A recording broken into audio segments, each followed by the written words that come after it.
सर्वप्रथम सर्वांना श्री स्वामी समर्थ. स्वामी महाराजांच्या कृपेने तुमच्या सर्व चांगल्या इच्छा पूर्ण होत ही स्वामींचरणी प्रार्थना करते आणि आजच्या व्हिडिओला सुरुवात करते. इंग्रजी नवीन वर्षाचा पहिला सण म्हणजे सुख सौभाग्याचा सण म्हणजे मकर संक्रांती.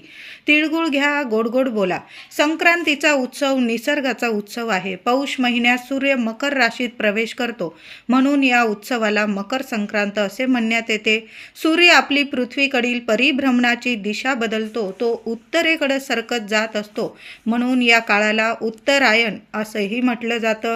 तर मकर संक्रांत 2026 कशावर आलेली आहे, कधी आहे, पुण्यकाळ कधी, काय करावे, काय टाळावे आणि कोणता एक रंग जो संक्रांत देवीने परिधान केलेला आहे. शास्त्रानुसार जो रंग संक्रांत देवी ज्या वर्षी परिधान करते तो रंग संपूर्ण मनुष्य जातीला वर्ज्य करावा लागतो असं शास्त्र सांगतं. म्हणून यावर्षी 2026मध्ये संक्रांत देवीने कोणता रंग परिधान केलेला आहे आणि तो रंग आपल्याला यावर्षी वर्ज्य करायचा आहे. संपूर्ण मकर संक्रांतबद्दल संपूर्ण माहिती आजच्या व्हिडिओमधून जाणून घेणार आहोत. व्हिडिओ संपूर्ण बघा. चॅनलवर नवीन असाल कृपया आपल्या चॅनलला सर्वांनी नक्की सबस्क्राईब करा. कमेंटमध्ये जरूर लिहा श्री स्वामी समर्थ. तर या वर्षीची मकर संक्रांत 14 जानेवारी 2026 बुधवारी आलेली आहे आणि याच दिवशी षटतिला एकादशी आलेली आहे. शुभ योग जुळून आलेला आहे. एकादशी आणि मकर संक्रांत एकत्रित साजरी होणार आहे. शुभ योग बऱ्याच वर्षांनी असा दिवस आणि असा सुवर्ण योग आलेला आहे. या दिवशी आपण नारायणांची, लक्ष्मी नारायणांची सुद्धा सेवा करायची आहे. तसं तर आपण या दिवशी पुण्य काळात आपण सर्व देवी देवतांची सेवा करत असतो. जप तप केल्याने आपल्याला 1000 पटीने पुण्य फळ प्राप्त होत असतं. त्याच दिवशी या वर्षी 2026मध्ये मकर संक्रांत आणि एकादशी एकत्रित आल्याने सुवर्ण योग आहे. जेवढी सेवा होईल नारायणांची, लक्ष्मी नारायणांची एकत्रित सेवा जरूर करायची आहे. तर मकर संक्रांत 14 जानेवारी बुधवारी पुण्यकाळ 3:06 ते संध्याकाळी 6:20 हा मकर संक्रांतीचा पुण्यकाळ आहे. पुन्हा एकदा सांगते, 14 जानेवारी 2026 बुधवार रोजी दुपारी 3:06 ते संध्याकाळी 6:20 हा पुण्य काळ असणार आहे. या वेळात, या काळात केलेली सेवा आपल्याला अधिकाधिक आपल्याला सुख सौभाग्य पुण्य प्राप्त करून देत असते. जे काही मनुष्याकडून कळत न कळत पाप झालेली असतात, तर मकर संक्रांतीला पुण्य काळात केलेली सेवा आपल्याला सर्व पापांपासून मुक्त करत असते. मकर संक्रांतीला दुपारी 3:06 सूर्य मकर राशीत प्रवेश करेल. याच वेळाला, याच काळाला पुण्यकाळ असं म्हटलं जातं. पुण्यकाळात महिलांनी वाण द्यावे, वसा घ्यावा, जप तप दान धर्म. दरवर्षी संक्रांत देवीचे स्वरूप थोडेसे बदललेले असते. वाहन, उपवाहन, शस्त्र, वस्त्र यामध्ये थोडाफार बदल होत असतो. तर यावर्षी 2026मध्ये संक्रांत देवीचे वाहन हे वाघ असून उपवाहन घोडा आहे. तिने यावर्षी पिवळे वस्त्र परिधान केलेले आहे. यावर्षी 2026मध्ये संक्रांत देवीने हे पिवळे वस्त्र परिधान केलेले आहे. संक्रांत देवी ही दुसरी तिसरी कुणी नसून अंबाबाईच आहे, आपली महालक्ष्मीच आहे. 3.5 शक्तिपीठ ही संक्रांत देवीचंच एक रूप आहे. म्हणजे ज्या वर्षी संक्रांत देवी ज्या रंगाची वस्त्र नेसून येते तो रंग आपण त्या वर्षी वर्ज्य करावं. त्या रंगाचे कपडे, साडी, वस्त्र नेसू नये, घालू नये अशी जुनी शास्त्रानुसार आपली परंपरा आहे. तुम्ही जर या गोष्टी शास्त्रानुसार मानत असाल, परंपरेनुसार, तर यावर्षी 2026मध्ये तर परंपरेनुसार यावर्षी आपल्याला पिवळा रंग वर्ज्य आहे, म्हणून सर्वांनी पिवळा रंग हा टाळायचा आहे. यावर्षी पिवळा रंग घालू नका. महिलांनो, दादांनो, मुलं असतील तर पिवळ्या रंगाचे यावर्षी कपडे मकर संक्रांती 2026 बुधवार रोजी षटतिला एकादशीच्या दिवशी अजिबात परिधान करू नका. तुम्ही जर जुनी परंपरा मानत असाल तर यावर्षी पिवळा रंग वर्ज्य आहे. संक्रांत देवीने हातात गदा घेतलेली आहे. तिने केशराचा टिळा लावलेला आहे. ती वयाने कुमारी असून ती बसलेली आहे. वासाकरता तिने हातात जाईचे फूल घेतलेले आहे आणि ती पायस म्हणजे खीर भक्षण करत आहे. म्हणून या वर्षी मकर संक्रांतीच्या दिवशी दुधाचे पदार्थ सुद्धा आपल्याला वर्ज्य करायचे आहे. संक्रांत देवीचे सर्प जातीचे स्वरूप आहे. तिने मोती परिधान केलेले आहे. तिचं वार नाव नक्षत्र नाव मंदाकिनी आहे.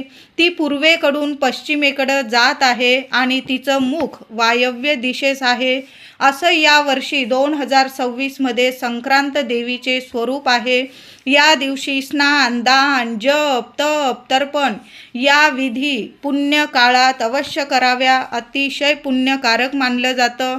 तीळ मिश्रित या वर्षी मकर संक्रांती बुधवारी आलेली आहे आणि या दिवशी षटतिला एकादशी सुद्धा आहे. सर्वांनी आंघोळीच्या पाण्यात चिमूटभर पांढरी तीळ टाका किंवा काळी तीळ टाकली तुम्ही तरीही चालेल.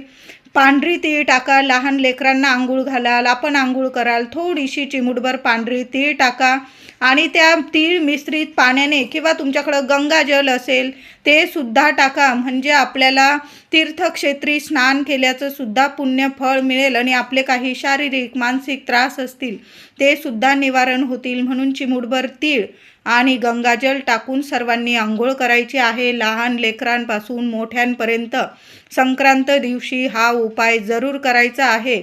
आंघोळीनंतर सूर्यनारायणाला सुद्धा थोडंसं पाणी घ्यायचं आहे तांब्याभर. त्यात चिमूटभर तीळ टाका, पांढरी जरी टाकली चालेल. थोडंसं हळदी कुंकू टाका, एखादं फूल टाका आणि प्रथम आंघोळीनंतर प्रथम सूर्यनारायणाला अर्घ्य द्यायचा आहे, नमस्कार करायचा आहे. तुमच्या मनातील इच्छा सूर्यनारायणाला सांगायची आहे. तुमचं आयुष्य तेजस्वी होणार आहे. आयुष्यभर सुख समृद्धी मिळेल तुम्हाला. तुमच्या आयुष्यातील जो अंधार आहे, जे दुःख आहे, त्रास आहे, संपूर्ण निवारण होईल आणि सूर्यनारायणाची या दिवशी जरूर सेवा करा. सूर्यनारायणाची सेवा झाल्यानंतर महिलांनो दादांनो देवघरातील देवांची छान अशी पूजा सेवा करायची आहे. नंतर शिव मंदिरात सुद्धा जायचं आहे. या दिवशी थोडंसं पाण्यात पांढरी तीळ टाका किंवा काळी तीळ टाका. दूध पाणी तीळ टाकून पाणी हे महादेवांना अभिषेक करायचा आहे. बेल फूल अर्पण करायचं आहे. काहीतरी गोडाधोडाचा नैवेद्य दाखवा. तुम्ही तीळ गुळाचा नैवेद्य दाखवा महादेवांना आणि घरी येताना थोडंसं तीर्थ आपल्या घरी घेऊन या. मुलाबाळांना द्या किंवा महादेवांसमोर जरी पिलं तरीही चालेल. या दिवशी महादेवांची सुद्धा सेवा करायची आहे आपल्याला. या दिवशी तीळ हवन करावे, तीळ दान करावे. तीळ हवन तुम्हाला नाही जमलं महिलांनो एवढं जास्त हवन वगैरे करायला, तर आपण संध्याकाळी जो कापूर जाळतो ना घरात, त्यात जरी चिमूटभर पांढरी तीळ किंवा काळी तीळ, तुम्ही 2 लवंगा जाळू शकतात, थोडीशी तीळ, लोबान, गुगल, एखादा तेजपत्ता, संपूर्ण घरात हा कापूर धूप पसरवा. म्हणजे तीळ हवन केल्याचं आपल्याला पुण्य फळ प्राप्त होणार आहे. या दिवशी थोडी का होईना मूठ सव्वा मूठ तीळ दान अवश्य करा. काळे दान करा. ज्यांना 7.5 आहे त्यांनी काळे तीळ दान करा. ज्यांना 7.5 नाही, तुमच्याकडं पांढरी तीळ आहे, तुम्ही मूठ सव्वा मूठ तीळ दान अवश्य करा. एखाद्या गरीबाला द्या किंवा गोशाळेत वगैरे एखादी म्हणजे गाय सांभाळणारी ती माऊली असते किंवा दादा असतो, त्या व्यक्तीला जरी तुम्ही तीळ दान केली ना, किंवा तुमच्या इथं जर ब्राह्मण असतील तर ब्राह्मणांना सुद्धा तुम्ही दान करायचं आहे. या दिवशी तुम्ही दान केलेलं तुम्हाला इतकं फळ देऊन जाणार आहे. पण पुण्य काळातच आपल्याला या गोष्टी करायच्या आहे. यामुळे सर्व न कळत झालेल्या पापांचा नाश होतो आणि सर्व सुख सौभाग्याची प्राप्ती होते. मुलांना काही अडचणी असतील, मुलांच्या हाताने सुद्धा तुम्ही तीळ दान करू शकता, गूळ दान करू शकता. अन्न, तीळ, गूळ, वस्त्र, सोनं ही दाने पुण्य काळात खूप फलदायी पुण्यकारक ठरतात. एखादे ब्राह्मण बुवा असतील, भटजी असतील, त्यांना सुद्धा तुम्ही एक वेळेचं भोजन होईल एवढं अन्नदान करू शकता. म्हणजे तुम्ही गहू, तांदूळ, गव्हाचं पीठ, गुळाचा खडा, तूप या गोष्टी, मीठ या गोष्टी एखाद्या भांड्यात काढा, बॅगमध्ये काढा आणि सर्व तुम्ही ब्राह्मणाला दान करू शकता. त्याचबरोबर वस्त्र किंवा सोन्याचं दान करायचं असेल या पुण्य काळात खूप फलदायी ठरणार आहे.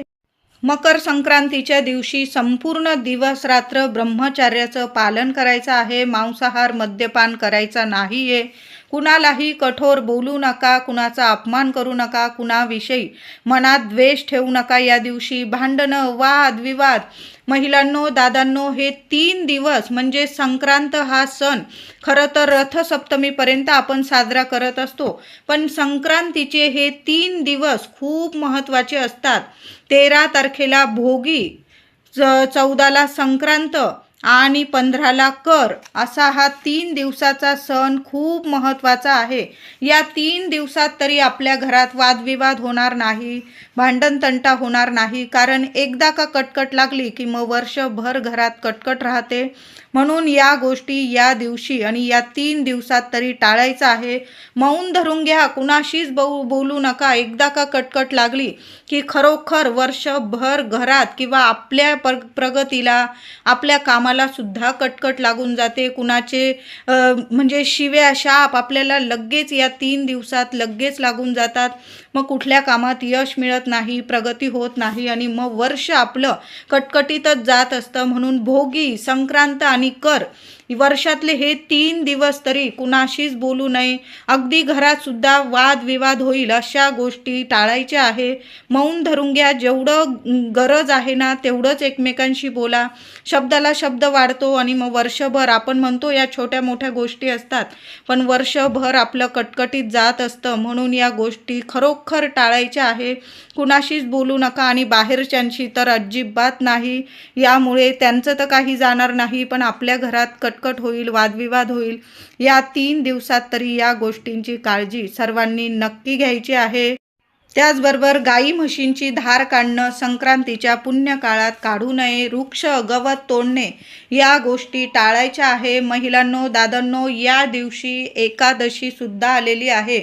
तुम्हाला या दिवशी, तुम्हालाच काय आपल्या सर्वांनाच भगवान श्री हरी विष्णूंची सुद्धा सेवा करायची आहे. मग तुळस तर आपल्याला लागणार. आपण एक तरी पान, आपण तुळशीचं एक तरी पान आपण भगवान विष्णूंच्या, बाळकृष्णाच्या मूर्तीला अर्पण तर करणारच.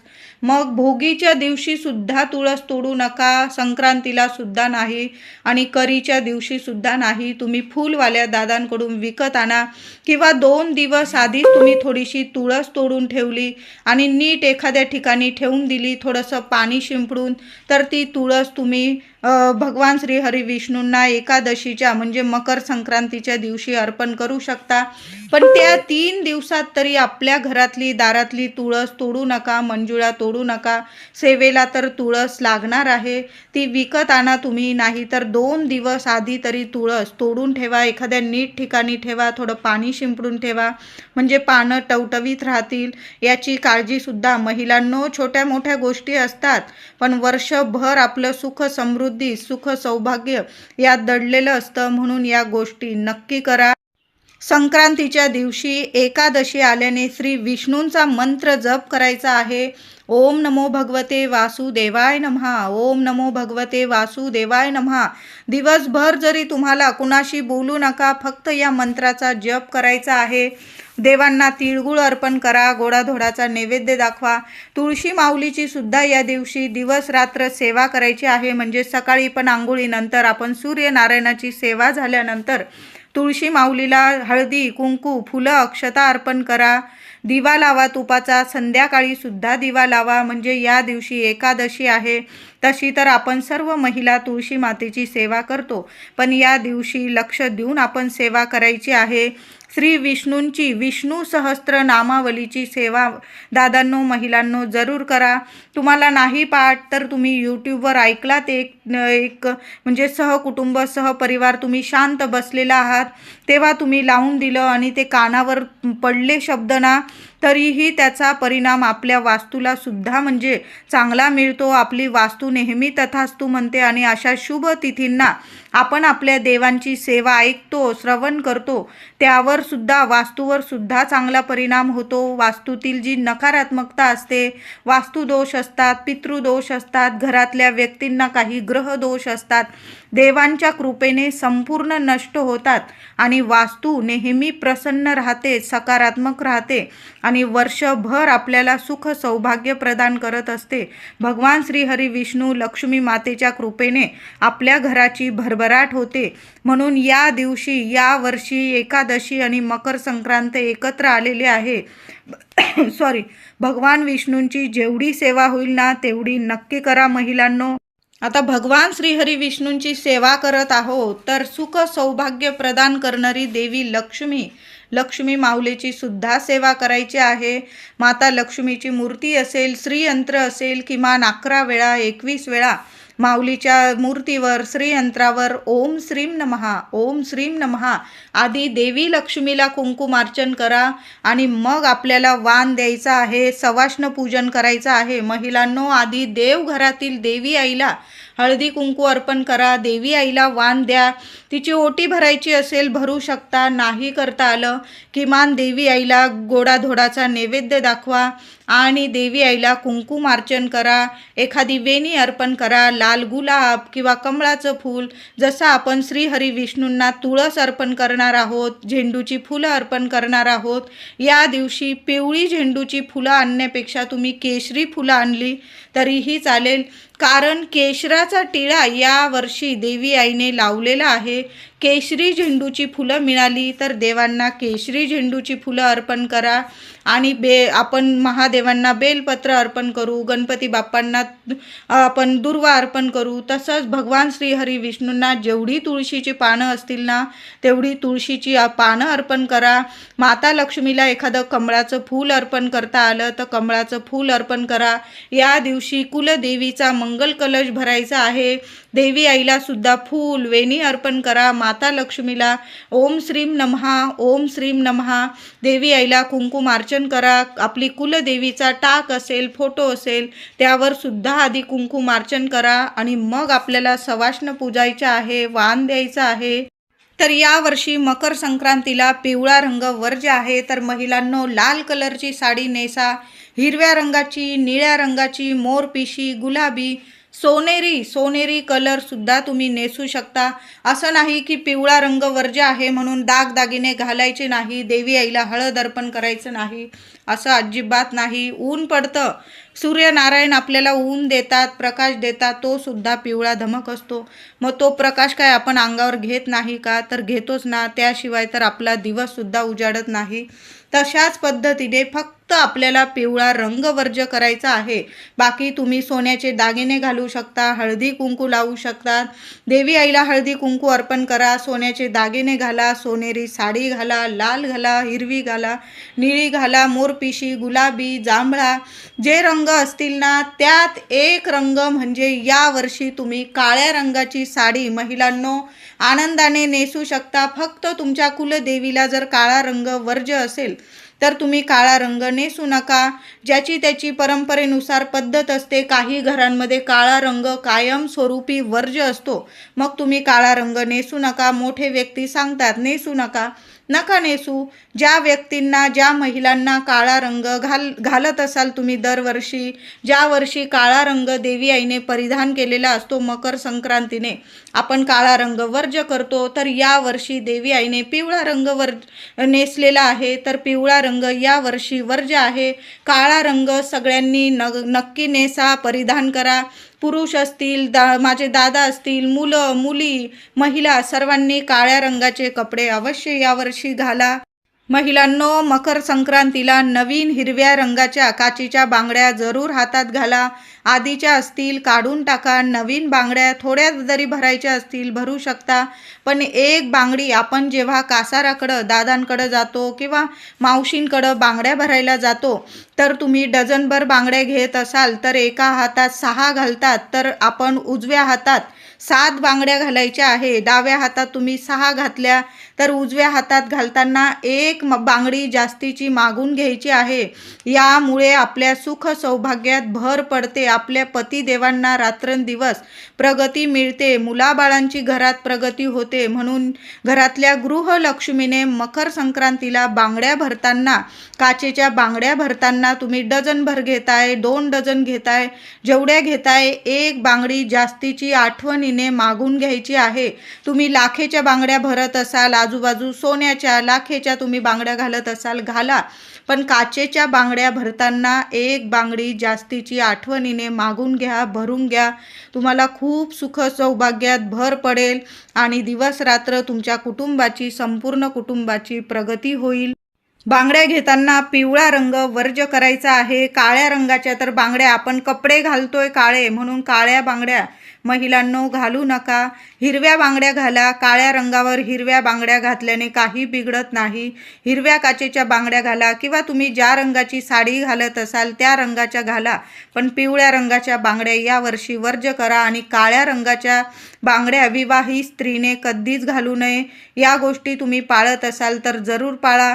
भोगीला, संक्रांतीला सुगड पूजा करावी. 7-11 बायकांना बोलावून विडे पुजावे व पानावर बोर, शेंगा, भाज्या, ऊसाचे खांड, पाल्याचे हिरवे चणे असं सर्व देऊन हळदी कुंकू करतात. पण भोगीला तिळीचे लाडू, तीळ कुणाला देऊ नका. जेव्हा आपण मकर संक्रांतीला देवांना आधी तीळ गुळ आपण अर्पण करतो, नैवेद्य दाखवतो आणि मगच आपण इतरांना आपण तिळगुळ द्यावं. आधी स्वामींना, आपल्या देवघरात गणपती बाप्पांना, आपल्या कुलदेवीला, स्वामींना, तुमच्या देवघरात जे देवी देवता असतील आधी त्यांना तिळगुळ द्यावं मकर संक्रांतीला आणि मगच इतर मंडळींना तुम्हाला तिळगुळ द्यायचा आहे. भोगीच्या दिवशी तुम्ही जरी लाडू केलेले असतील तरी पण लाडू, तीळ कुणाला देऊ नका. ह्या दिवशी जेवणात तीळ टाकून जेवण बनवावे. मिक्स भाजी, तीळ लावून भाकर, वांग्याची तीळ लावून भाजी. संक्रांतीलाच आपल्याला तीळ घरातून वाटायची आहे. ज्याची त्याची परंपरा ही वेगवेगळी असते. गावागावातील आपापली परंपरा, मोठ्यांची शिकवण आपण जपलीच पाहिजे. ज्यांची लग्नानंतर पहिलीच संक्रांत आहे, हळदी कुंकू करत असाल, त्यांनी हळदी कुंकवात काय वाण द्यावं तर तुम्ही हळदी कुंकू पहिल्यांदाच करत आहात तर कुंकवाचे करंडे, टिकल्यांची डबी, कुंकवाची डबी देताना थोडं का होईना हळदी कुंकू त्यात भरून द्यावं. तरच हळदी कुंकवाला वाण द्यायला महत्त्व असते. पहिल्यांदा जेव्हा लग्नानंतर तुम्ही पहिल्यांदाच मकर संक्रांतीला हळदी कुंकू करत असाल तर या गोष्टींचं पालन जरूर करा. लग्नानंतर 5 वर्ष झालेली आहे किंवा जास्त वर्ष झालेली आहे, तुम्ही मग छोटे मंगळसूत्र, बांगड्या, टिकल्या, आरसे, मेहंदी कोण, आरसा शक्यतो देऊ नका. काच कुणाला देऊ नका. मेहंदी कोण किंवा तुम्हाला जे परवडेल ते वाण तुम्ही देऊ शकता. भोगी, संक्रांत आणि कर या 3 दिवसात, जानेवारीच्या या 3 दिवसात तरी आपल्या राहत्या घरात, आपल्या वास्तूत आपण चुकून सुद्धा कुणाच विषयी वाईट बोलू नका. आपले लेकरं बाळं असतील, चुकले माकले एक सुद्धा शब्द आपल्या वास्तूत आपल्या लेकरांबद्दल असेल किंवा इतर मंडळींबद्दल तुम्हाला त्रास देत असतील तरी पण आपल्या वास्तूत या 3 दिवसात तरी अजिबात चुकून सुद्धा वाईट शब्द, शिवी, गाळ, भांडण, तंटे या गोष्टी आपल्याला टाळायच्या आहे. मकर संक्रांतीच्या दिवशी साध्या सोप्या पद्धतीने सुगड पूजा कशी करावी तर पूर्व पश्चिम पाट मांडून घ्यायचा आहे. पाटावर लाल वस्त्र अंथरून घ्यायचं आहे. प्रथम गणपती बाप्पांची स्थापना करायची. बाप्पांच्या मूर्तीवर अभिषेक घालून घ्यायचा आहे. तांदळाच्या राशीवर गणपती बाप्पांची स्थापना करा. हळदी कुंकू, अक्षता, फुलं, दुर्वा अर्पण करून धूप दीप ओवाळून छान पूजा करून घ्या. गुळ खोबऱ्याचा नैवेद्य दाखवायचा गणपती बाप्पाला. नंतर 5 मातीचे बोळके म्हणजे सुगड पूजायचे आहे. प्रत्येक सुगडाला, मातीच्या बोळक्याला वरती मुखाशी कलावा बांधून घ्यायचा आहे. नंतर त्या बोळक्यांमध्ये, सुगडमध्ये गव्हाच्या ओंब्या, ऊस, हरभरे, बोरं, तिळगुळ घालून घ्यायचा आहे, भरून घ्यायचा आहे. लहान लहानशी तांदळाची रास करायची 5 आणि त्यावर प्रत्येक सुगड ठेवायचा आहे. मातीचं बोळकं ठेवायचं. हळदी कुंकू, फुलं, अक्षता वाहून प्रत्येक सुगडची पूजा करायची आहे. दिव्याने धुपाने ओवाळावं. तीळ गुळाचा नैवेद्य दाखवायचा आहे. तुम्ही जो पूर्णावरणाचा नैवेद्य बनवला असेल तो सुद्धा पाटावर दाखवायचा आहे. मनातली इच्छा बोलून घ्यायची आहे बाप्पांच्या चरणी सुगड पूजा करताना. नंतर थोड्या वेळ ती पूजा तशीच राहू द्यायची. नंतर थोड्या वेळाने 5ही सुगड तुम्ही झाकून ठेवायचे आहे. आहे. काही ठिकाणी काळ्या रंगाची सुगड भरले जातात, पूजा केली जाते. काही ठिकाणी लाल रंगाचे सुगड भरले जातात आणि पूजा केली जाते. तुमच्या घरी जशी सुगड पूजा करतात तशाच पद्धतीने करायचं आहे. दुसऱ्या दिवशी जरी करी दिन असला, आपण उत्तर पूजा करून घ्यायची आहे. हळदी कुंकू फुलं वाहून पूजा करा, उत्तर पूजा करा. पूजा मांडणी काढून घ्यायची आहे. गणपती बाप्पा आपल्या देवघरात स्थापन करा आणि ते सुगड आहे त्यातील एक सुगड आपल्या देवघरात ठेवायचा आहे. एक सुगड आपण तुळशीजवळ ठेवायचा आहे. पण करी दिन असल्याने ते सुगड जसेच्या तसे ठेवून द्या. दुसऱ्या दिवशी 16 तारखेला शुक्रवार आहे, ते सुगड एक आपल्या देवघरात ठेवा. शुक्रवारी एक तुळशीजवळ ठेवा. तुमच्या घराजवळ 3 सवाष्ण महिलांना घराजवळील 3 सवाष्ण महिलांना बोलवून घ्या आणि प्रत्येक सुगड म्हणजे तिन्ही सवाष्णींना हळदी कुंकू लावा. त्यांना एखादं फळ द्या आणि प्रत्येकीला ते एक सुगड द्यायचं आहे. आता नाही आल्या कुणी सवाष्ण तुमच्याकडं, तर मग त्या सुगडमधील ज्या खायच्या वस्तू आहे तुम्ही खाऊन घ्यायचा आहे प्रसाद स्वरूप. आणि जे बोळके असतील सुगड त्यात पाणी भरून पक्ष्यांना वगैरे वापरू शकता तुम्ही, किंवा इतर कामासाठी तुम्ही लहान लहानशे झाडं लावू शकता. तुमच्या पद्धतीने तुम्ही सुगडाचा वापर तुमच्या पद्धतीने करू शकतात. मकर संक्रांतीला सुगड पूजा झाल्यानंतर आपण तिळाचा होम सुद्धा अवश्य करा. तिळाचा होम म्हणजे छोटीशी मातीची पंती घ्यायची आहे. त्यात थोडेसे अख्खे तांदूळ घ्या, थोडीशी पांढरी तीळ घ्या, 1-2 कापराच्या वड्या तुम्हाला जाळायच्या आहे. संपूर्ण घरात तो धूप पसरवायचा आहे. सकाळी करा, संध्याकाळी करा. तिळाचा होम मकर संक्रांतीला अशा साध्या सोप्या पद्धतीने करू शकता तुम्ही.